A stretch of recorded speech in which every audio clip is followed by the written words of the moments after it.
Hello my dear students, I hope that you all are doing great. So guys, आज के इस video के अंदर हम प्रिपरेशन करेंगे आपके बिजनेस कम्युनिकेशन के एग्जाम के लिए। अगर आपने अभी तक कुछ भी नहीं पढ़ा है तो ये वीडियो आपके लिए काफी ज्यादा हेल्पफुल हो सकता है, क्योंकि एग्जाम में आने वाले जो भी टॉप मोस्ट टॉपिक्स हैं वो सभी यहाँ पे एक ही वीडियो में हम आज कवर करने वाले हैं। अगर आपने अभी तक BEGS 186 के लिए कोई भी नोट्स या गेस्ट पेपर्स को परचेज नहीं किया है तो उसके लिए आपको जाना है हमारी वेबसाइट पे, जिसका नाम है shop.hindustannowledge.com। सिंपली बस आपको डिस्क्रिप्शन में दिए हुआ जो लिंक है आप उस पर क्लिक करेंगे और आप डायरेक्टली वेबसाइट के इस पेज पे पहुंच जाएंगे।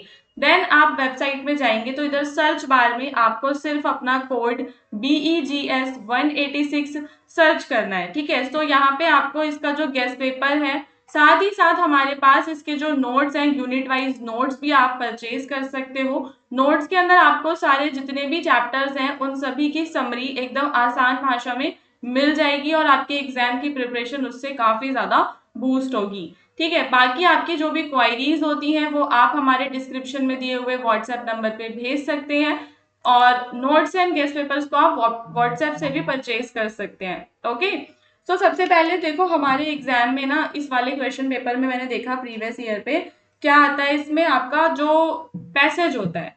ठीक है, तो पैसेज को करने के लिए आपको क्या करना है कि जब आप वहीं पे होंगे तो ऑन द स्पॉट ही आपको उसको पूरा थोरोली रीड करना पड़ेगा। आप उसे रीड करेंगे, आप उसके अंदर मार्क कर सकते हो वो सारी चीजें जो आपको इंपॉर्टेंट लग रही हैं।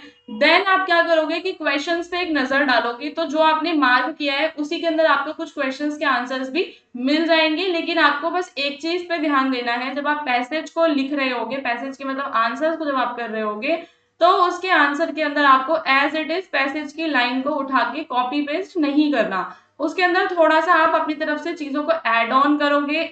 एक आंसर लगना चाहिए वो, ना कि एक कॉपी पेस्ट आंसर लगना चाहिए। ठीक है, उसके बाद जो है आपका दूसरा क्वेश्चन आएगा शॉर्ट नोट का। शॉर्ट नोट लिखने के लिए आएंगे तो देखो पैसेज से आपको काफी मार्क्स जो है आप ले पाओगे, उसके बाद आपके क्या होंगे, शॉर्ट नोट्स होंगे। तो अगर आप पैसेज को पूरा कर लेते हो फिर सारे शॉर्ट नोट्स को कर लेते हो, देन आगे जो भी और चीजें होंगी उसमें आप थोड़ा थोड़ा करोगे तो आप इजिली 80 से 90 मार्क्स आपके यहाँ पे आ जाएंगे। ठीक है, तो कुछ शॉर्ट नोट्स जो मैं इस वीडियो में डिस्कस करने वाली हूँ एक बार आपको दिखा देती हूँ। पहला जो है आपका है इमरजेंस ऑफ कम्युनिकेशन। कि जो कम्युनिकेशन है वो आज का जो वर्ल्ड है वो कॉर्पोरेट वर्ल्ड है। यहाँ पे सारे लोग बड़ी बड़ी कंपनीज में काम करते हैं, एक ग्लोबल वर्ल्ड हमारा बन चुका है। तो उसके अंदर कम्युनिकेशन किस तरीके से काम करता है। देन जो है दूसरा हमारा है व्हाट इज कम्युनिकेशन, सिंपल सा शॉर्ट नोट आ सकता है। सॉफ्ट स्किल्स जो होती हैं, सॉफ्ट स्किल्स का किसी भी इंडिविजुअल की लाइफ में क्या इंपॉर्टेंस होता है उस पर बात करेंगे। इफेक्टिव कम्युनिकेशन के क्या क्या कैरेक्टरिस्टिक्स होते हैं, नॉन वर्बल कम्युनिकेशन कितना इंपॉर्टेंट है, टेलीफोन स्किल्स हो गया। ठीक है, then we have role and importance of feedback, feedback कितना इंपॉर्टेंट होता है। ठीक है, फिर formal and informal communication style. तो ये सारे हम कंप्लीट करेंगे शॉर्ट नोट्स को, इन डिटेल में आपको समझाऊंगी। जो भी मैं बोलूंगी आप सिर्फ उसको ध्यान से सुनना और सिर्फ सुनते सुनते ही आपको बहुत सारी चीजें याद हो जाएंगी और आप एग्जाम में काफी अच्छा लिख कर भी आ पाओगे। देन आपका एडजेक्टिव्स के भी क्वेश्चंस आते हैं, उन्हें हम आगे डिस्कस करेंगे। नाउ गाइस, सबसे पहला आपका क्या है, जो इमरजेंस ऑफ कम्युनिकेशन। तो कम्युनिकेशन आज के समय में जो हमारा पूरा बिजनेस जो वर्ल्ड है, मॉडर्न बिजनेस वर्ल्ड है, यहाँ पे कम्युनिकेशन एक एसेंशियल पार्ट बन चुका है। बिकॉज जो ऑर्गेनाइजेशंस होती हैं वो एक कॉम्पिटिटिव और ग्लोबल एनवायरनमेंट में हम काम कर रहे हैं। अगर हमें किसी के साथ कोई बिजनेस करना है तो उसमें भी काफी सारा कंपटीशन है। तो अगर मेरे को बातचीत करनी आती है, मुझे लोगों को कन्विंस करना अच्छे से आता है, तो मेरे लिए वहां पे काम करना थोड़ा आसान हो जाएगा। जो पहले के जो बिजनेस होते थे उनका मेन फोकस होता था किस पे, प्रोडक्शन पे। लेकिन आज के समय में आप प्रोड्यूस तो कितना भी कर लोगे, लेकिन आपका बिजनेस सक्सेसफुल होगा या नहीं होगा वो डिपेंड करता है कि आपका आपके एम्प्लॉयज के साथ, अपने कस्टमर्स, इन्वेस्टर्स के साथ, या फिर अगर आपके ग्लोबल पार्टनर्स हैं उनके साथ आपका किस प्रकार का कम्युनिकेशन है। ठीक है, कितनी आपकी उनके साथ बातचीत है, कितनी वो आपकी सुनते हैं, ठीक है, कितना वो आप पे विश्वास करते हैं। तो कम्युनिकेशन एक एसेंशियल पार्ट है मॉडर्न बिजनेसेस का। अब यहाँ पे कुछ की पॉइंट्स हम जानेंगे। तो globalisation has connected the business across the countries. हम सभी को पता है कि जब से ग्लोबलाइजेशन आया है उसके बाद से सारी कंट्रीज आपस में कनेक्टेड हो गई हैं। जो कंपनीज हैं उन्हें फास्ट एक्सचेंज ऑफ इंफॉर्मेशन चाहिए होता है। तो इफेक्टिव कम्युनिकेशन इंप्रूव करता है टीम वर्क को और इम्प्रूव करता है प्रोडक्टिविटी को बढ़ाता है। Technology such as email, video conferencing, social media, इन सभी ने हमारी कम्युनिकेशन की स्पीड को भी बढ़ा दिया है। आज के समय में अगर हमें वर्ल्ड के किसी भी कोने में बैठे हुए व्यक्ति से बात करनी है तो हम वीडियो कॉन्फ्रेंसिंग के द्वारा बिजनेस की मीटिंग्स को फाइनलाइज कर सकते हैं।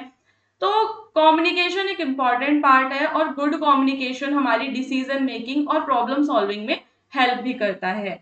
अब ओवरऑल हम जानेंगे कि कॉर्पोरेट वर्ल्ड के अंदर कम्युनिकेशन का क्या इंपॉर्टेंस है। ठीक है, तो स्ट्रॉन्ग बिजनेस रिलेशनशिप्स को बनाने में मदद करना, एम्प्लॉयज के बीच में कोऑर्डिनेशन, कस्टमर्स को सेटिस्फेक्शन प्रोवाइड करना और इंटरनेशनल बिजनेस ऑपरेशंस को रन करना। तो ये सारी चीजें आपको कम्युनिकेशन से रिलेटेड बतानी है in the corporate and the global world. Then communication होता क्या है, सिंपल भी आ सकता है। तो कम्युनिकेशन एक प्रोसेस है जिसके अंदर हम इंफॉर्मेशन, आइडियाज, थॉट, फीलिंग्स, इन सभी को एक्सचेंज करते हैं। तो ओवरऑल इसकी अगर हम डेफिनेशन की बात करें तो कम्युनिकेशन इन्वॉल्व्स अ सेंडर, एक मैसेज होता है, एक मीडियम, एक रिसीवर होता है और फाइनली क्या आता है उसमें फीडबैक आता है। ठीक है, तो सबसे पहले जो हमारा सेंडर है वो एक मैसेज को क्रिएट करेगा। जो मैसेज है वो कैसे ना कैसे दूसरे व्यक्ति तक पहुंचाया जाएगा। देन जो रिसीवर है उसे रिसीव करेगा, उस मैसेज को समझेगा और फाइनली उसके ऊपर क्या करेगा, अपना फीडबैक प्रोवाइड करेगा। तो feedback is also very important. Communication के टाइप की बात करते हैं तो स्पोकन होता है, वर्बल कम्युनिकेशन होता है जिसमें आपके जो रिटर्न वर्ड्स भी आ जाते हैं और स्पोकन वर्ड्स भी आ जाते हैं। ठीक है, किसी को मैसेज लिखना, किसी से सामने बातचीत करना। नॉन वर्बल में आपके जेस्चर्स और आपकी बॉडी लैंग्वेज आती है। फॉर्मल कम्युनिकेशन एंड इनफॉर्मल आप जानते ही होंगे। फॉर्मल प्लेसेस पे जो हम करते हैं वो फॉर्मल कम्युनिकेशन हो गया। इनफॉर्मल जो हम अपने घरों में फ्रेंड्स के साथ, अपने सहपाठियों के साथ या जो हमारे साथ काम करते हैं, कलीग्स के साथ करते हैं, that is informal communication. Overall communication का पर्पस होता है इंफॉर्मेशन को शेयर करना, इंस्ट्रक्शंस देना, रिलेशनशिप को मेंटेन करना और बड़ी बड़ी जो प्रॉब्लम्स होती हैं उन्हें सॉल्व करना। इसके बाद हमारा अगला जो top most important short note है वो है सॉफ्ट स्किल्स का, कि जो सॉफ्ट स्किल्स है वो क्या होती हैं। तो ये हमारी एबिलिटीज हैं that help the individuals communicate and work effectively. Okay, तो सॉफ्ट स्किल क्या है, मेरी एबिलिटीज हैं। एबिलिटीज कैसे, क्योंकि ये एक व्यक्ति की हेल्प करती हैं ताकि वो कम्युनिकेट कर सके और इफेक्टिवली वो काम कर सके। सॉफ्ट स्किल्स के एग्जांपल्स में क्या क्या आता है, communication skills, leadership, team work, problem solving, time management, confidence. तो ये सारी जो स्किल्स हैं ये सारी आपकी किसके अंदर आती हैं, सॉफ्ट स्किल में। ओके, जैसे टाइम मैनेजमेंट हो गया, कॉन्फिडेंस, प्रॉब्लम सॉल्विंग, ये सब।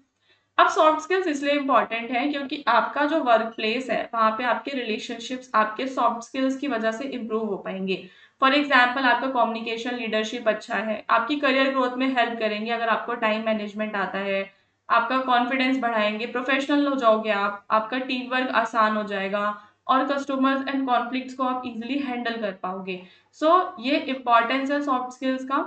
अब बिजनेस की बात करें तो जो एम्प्लॉयर्स हैं दे प्रेफर कैंडिडेट्स जिनके अंदर स्ट्रॉन्ग सॉफ्ट स्किल्स होती हैं, उन्हें प्रेफर किया जाता है because technical knowledge alone is not enough. मतलब आपके पास कितना भी टेक्निकल नॉलेज है वो इतना काफी नहीं है अनलेस कि आपको ये सॉफ्ट स्किल्स नहीं आती।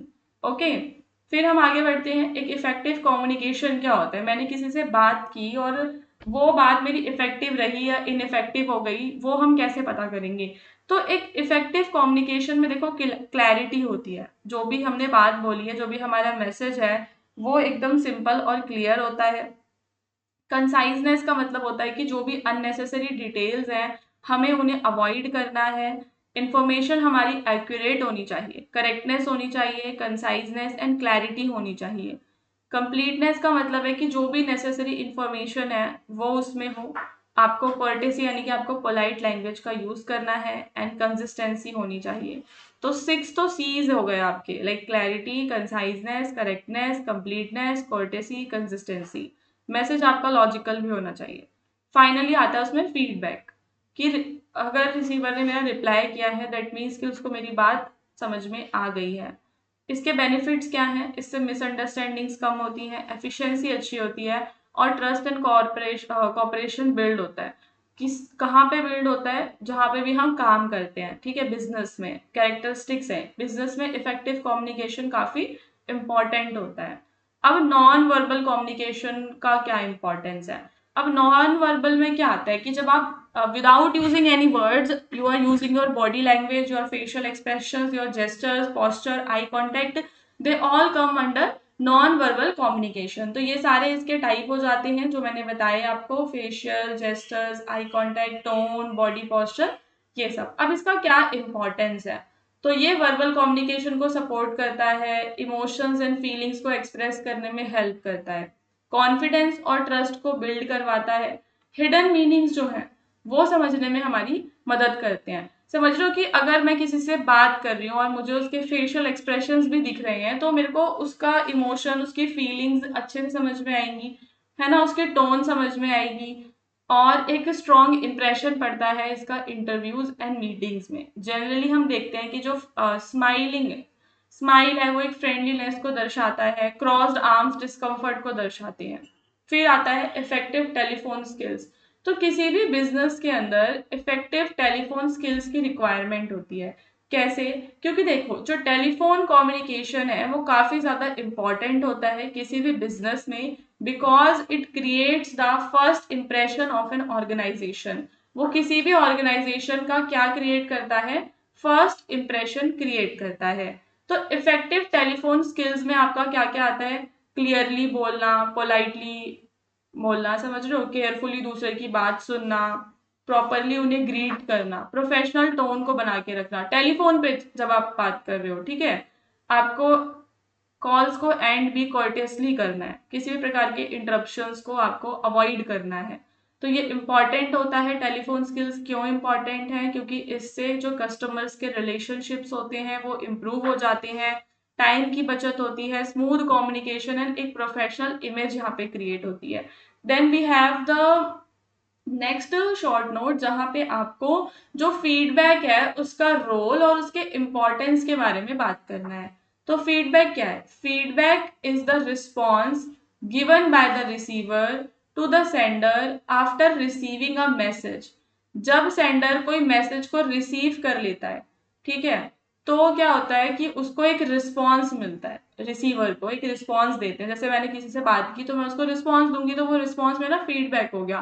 तो फीडबैक का रोल क्या है? रोल ये होता है कि ये मैसेज की अंडरस्टैंडिंग को कंफर्म करता है, किसी भी प्रकार की कंफ्यूजन को दूर करते हुए जो कम्युनिकेशन इफेक्टिवनेस है उसे इम्प्रूव करता है।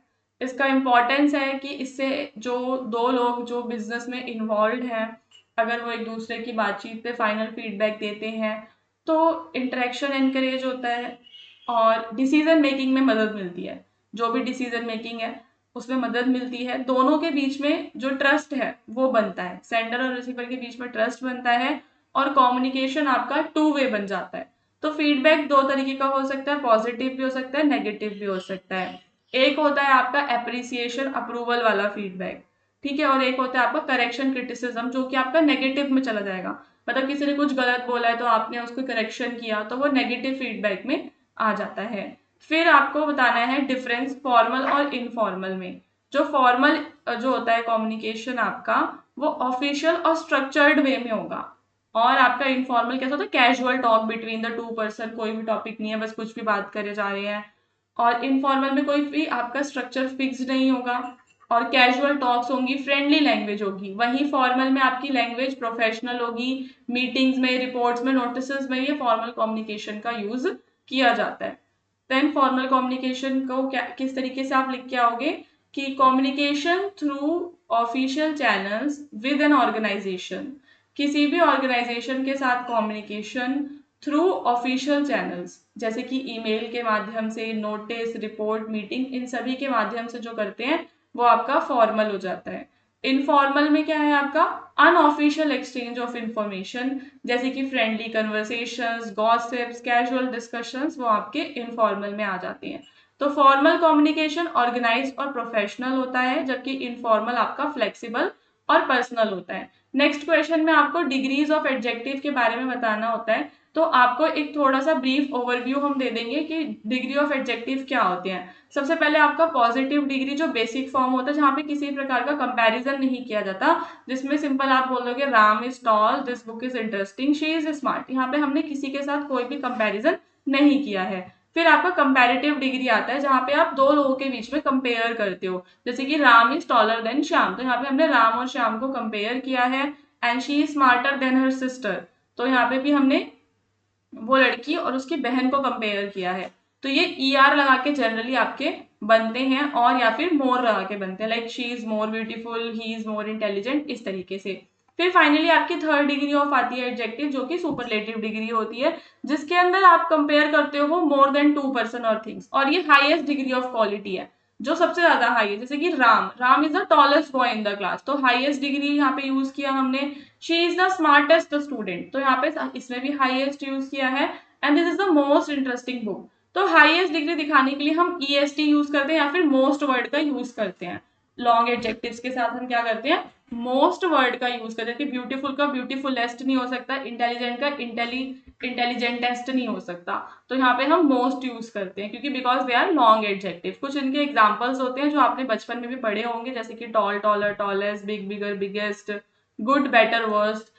तो ये वाले जो होते हैं ना, ये थोड़े क्या है आपके इररेगुलर में आ जाते हैं, जो रेगुलरली काम नहीं करते। रेगुलरली मीन्स की जो रूल्स के से थोड़े से आपके अलग होते हैं, उसके अंदर ये आ जाते हैं। ठीक है, शॉर्टकट है आपका सिंपल। पॉजिटिव वाले में कोई भी कंपैरिजन नहीं होता, कंपैरेटिव में दो चीजों को कंपेयर करते हैं, सुपरलेटिव में कई चीजों को कंपेयर करते हैं।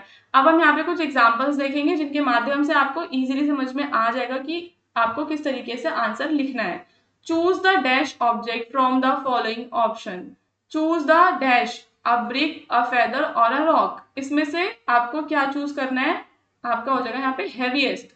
विच athlete is the dash in the marathon race, तो यहाँ पे भी आपकी थर्ड डिग्री आएगी फास्टेस्ट, क्योंकि पूरी रेस में सबसे ज्यादा जो जीतेगा एथलीट, सबसे फर्स्ट आएगा, वो फास्टेस्ट हो जाएगा। हम यहाँ पे दो को कंपेयर नहीं कर रहे हैं ना, पूरे मैराथन की बात कर रहे हैं। अब यहाँ पे भी है कि among all the season winter is, among all the season winter is coldest. Identify the dash building in the city skyline. Identify the tallest building in the city skyline. Who is the dash student in the class, यहाँ पे क्या होगा, most intelligent student in the class. India is the second largest country across to population. क्या आएगा यहाँ पे guys, आपका largest आएगा। टेलीफोन आपका क्या होता है, quickest way to communicate these days. Then the nights are cooler than winter, यहाँ पे हमने दो चीजों को कंपेयर किया है, winter than days during winter. The nights are cooler than days, sorry, हमने विंटर के डे और नाइट को कंपेयर किया है, तो यहाँ पे सेकेंड डिग्री ऑफ एडजेक्टिव हम यूज करेंगे। This armchair is comfortable than the old one, तो यहाँ क्या हो जाएगा आपका, more comfortable than the old one. The restaurant is dash during the lunch hour, the restaurant is busier during the lunch hour. तो हो जाएगा ये आपका सारा, ठीक है। इसके बाद अब हम ईमेल की बात करेंगे। देखो एग्जाम के अंदर आपको ईमेल भी लिखने के लिए आएगा, सिंपल आपको एक क्वेश्चन दिया होगा और आगे आपको बताना होगा कि उसमें क्या क्या चीजें हैं। So you have been appointed as an intern at Google, write an email to your friend informing her about this new experience. Describe करना है वर्क प्लेस को, जो भी चैलेंजेस आपने वहाँ पे फेस किए, आपकी ड्यूटीज, जॉब प्रोफाइल, ये सब आपको वहाँ पे डिस्क्राइब करना है, ठीक है। तो ईमेल क्या होता है, सबसे पहले हम बात करेंगे ईमेल की। So an email is a method of sending messages electronically through the internet. जब हम इंटरनेट के माध्यम से मैसेज को भेजते हैं तो वो हमारा ईमेल में आता है। अब इसको कम्युनिकेशन के लिए कॉलेजेस में हर जगह यूज करते हैं। ये फास्ट और प्रोफेशनल कन्वीनियंट मेथड्स होते हैं। ईमेल की इंपॉर्टेंस की बात करें तो क्विक कम्युनिकेशन के लिए हेल्पफुल है और काफी ज्यादा प्रोफेशनल मतलब इसको माना जाता है। इन्फॉर्मेशन को इंस्टेंटली शेयर करने में मदद करते हैं, रिटर्न रिकॉर्ड्स रहता है। अब ईमेल का इंपॉर्टेंट है, देखो आपको एग्जाम में कोई सा भी ईमेल, आप एनी ईमेल लिख सकते हो if you know the format, है ना। तो ईमेल के कुछ पार्ट्स होते हैं। टू यानी कि जो रिसीवर्स का ईमेल है वो वहां पे डलेगा, फिर एक सब्जेक्ट होता है, जब आप फोन में देखोगे तो वहां पे आपको टॉपिक डालना होगा, देन आप एक ग्रीटिंग डालोगे वहाँ पे, डियर फ्रेंड, हेलो प्रिया, देन आपका मेन बॉडी आएगा, फाइनली क्लोजिंग और आपका सेंडर का नाम आ जाता है। ठीक है, तो ये पूरा आपका फॉर्मेट है।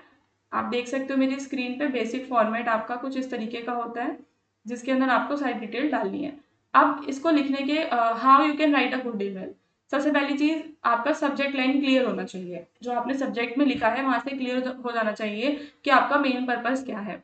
ईमेल के अंदर आपकी जो लैंग्वेज है वो पोलाइट और सिंपल होनी चाहिए, और शॉर्ट एंड ऑर्गेनाइज्ड पैराग्राफ्स का आप यूज करेंगे, जितने भी इंपॉर्टेंट डिटेल्स हैं वो वहाँ पे होनी चाहिए। पोलाइटली आपको बात करनी है, किसी प्रकार की ग्रामेटिकल मिस्टेक्स आपको नहीं करनी है।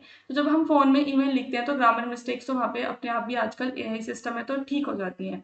सो नाउ आपका एक ईमेल जो क्वेश्चन ने आपको बोला था इस तरीके से आप एग्जाम में लिख कर आ सकते हो। एक सेकेंड, क्या क्वेश्चन था कि आप गूगल में इंटर्न लग गए हो, तो अपने एक्सपीरियंस के बारे में आपको बताना है अपने दोस्त को। ठीक है, तो टू यहाँ पे फ्रेंड का ईमेल, डियर रिया, सबसे पहले हम उनको ग्रीट करेंगे, वही कि I hope you are doing well, I am very excited to share the news, I have recently been appointed as a intern at Google, it feels like a dream come true. तो ये थोड़ा सा आपका informal वे में हो जाएगा, जो भी आप अपने फ्रेंड से बातें करोगे इनफॉर्मल वे में पूरा समझा दोगे अपने काम वाम के बारे में, कि वहाँ पे मेरा क्या क्या काम होता है, एनवायरनमेंट वहाँ का कैसा है, इंस्पायरिंग है, एम्प्लॉयज टीम में काम करते हैं। एंड फाइनली आप अपने फ्रेंड को बाय बोलोगे, I hope to meet you soon and tell you more about this exciting journey, please write back when you get time, best wishes, and then your name आ जाएगा। फिर exam में जो second most important question आपका आएगा वो आएगा dialogue writing का। अब डायलॉग क्या है भाई, और डायलॉग राइटिंग मेनली एग्जाम के अंदर आपका जो नेचुरल कन्वर्सेशन है आपको वो मेंटेन करके रखना है। डायलॉग को कैसे आप लिखोगे, सबसे पहले आपको टॉपिक को समझना है कि वो डायलॉग है किस चीज के बारे में। कोई भी दो कैरेक्टर्स फिर आप अपने दिमाग में चूज कर लोगे। जब मतलब जो आपका टॉपिक है, पहले आप टॉपिक समझोगे, देन फिर आपको सोचने पड़ेंगे कोई दो कैरेक्टर्स, और आपको वन बाय वन उनके डायलॉग्स लिखने पड़ेंगे कि वो दोनों जैसे आपस में बात कर रहे हैं। कन्वर्सेशन आपका नेचुरल होना चाहिए, जैसे कि रियल लोग बात करते हैं, किसी भी तरह के डिफिकल्ट वर्ड्स नहीं होने चाहिए। अब क्योंकि वो किसी न किसी टॉपिक पे होगा, तो आपको उस टॉपिक के जो एडवांटेजेस हैं डिसएडवांटेजेस हैं दोनों को इंक्लूड करना है, और प्रॉपरली फिर आप उसे एंड कर दोगे। ठीक है, सो यहाँ पे एक डायलॉग है दो कॉलेज फ्रेंड्स के बीच में, जो सोशल मीडिया के इंपॉर्टेंस एंड पिटफॉल्स के बारे में डिस्कस कर रहे हैं। तो हमने दो लोग ले लिए, राहुल एंड अमन ले लिए। तो स्टार्टिंग में जब भी दो दोस्त मिलते हैं, so hi Aman, you seem busy on your phone these days, इस तरीके से, क्योंकि सोशल मीडिया से रिलेटेड है तो हमने फोन से ही कन्वर्सेशन को स्टार्ट कर दिया है। Hi Rahul, I spend a quite lot of time on social media, और यहाँ से ही हमने सेकंड डायलॉग में ही अपना जो टॉपिक है वो पकड़ लिया।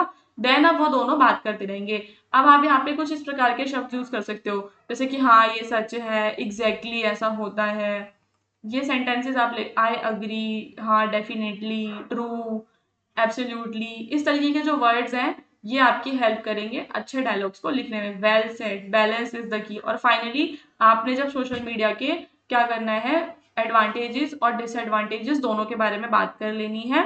एंड उसके बाद फाइनली आप क्या बोलोगे कि हाँ एक बैलेंस बनाना इंपॉर्टेंट होता है। तो अमन क्या कहता है कि ये social media can be a blessing और अ प्रॉब्लम, डिपेंड करता है किस पे कि हम उसे कैसे यूज करते हैं। तो आपका फिर यहाँ पे कंक्लूजन भी आपका इसमें आ गया। ठीक है, फिर ऐसे ही एक और डायलॉग है जो फ्यूचर करियर ऑप्शंस के बारे में बात कर रहे हैं रोहन एंड नेहा। सो नेहा से रोहन ने डायरेक्टली ही पूछ लिया है कि have you thought about your future career, तो उसने फिर उसका आंसर दिया कि अब क्योंकि फ्यूचर के बारे में तो हाँ काफी कुछ सोच रखा होगा। Then she said I want to become a software engineer, क्योंकि मुझे टेक्नोलॉजी एंड कोडिंग पसंद है। तो अब आप किसी का भी दूसरे का प्लान सुनोगे तो आपको तो वो ग्रेट ही लगेगा ना। सो वो क्या बोलेगा, that sounds great, there are many opportunities in the field, I am interesting in becoming a doctor because I want to help people. तो फिर आप अपना भी उसको बताओगे कि why you want to become a doctor because it is a noble profession, but यहाँ पे काफी हार्ड वर्क और डेडिकेशन लगता है। तो दोनों इस तरीके से बात करेंगे, किसी भी करियर ऑप्शन को ले लेंगे हम। और finally absolutely if we enjoy our work we are more likely to succeed, और एक कंक्लूजन पे पहुंच जाएंगे कि अगर हमें अपना काम पसंद है तो हम जरूर सक्सीड करते हैं। Well I hope both of us achieve our dream career, me too, let's work hard for a bright future. तो लास्ट में जो कन्वर्सेशन है वो कैसे एंड हो रही है, तो जो ऊपर मैंने आपको कन्वर्सेशन के बारे में चीजें बताई थी शॉर्ट नोट के अंदर, आप उन सारी चीज़ों को ध्यान में रखोगे और फिर आप डायलॉग राइटिंग करोगे।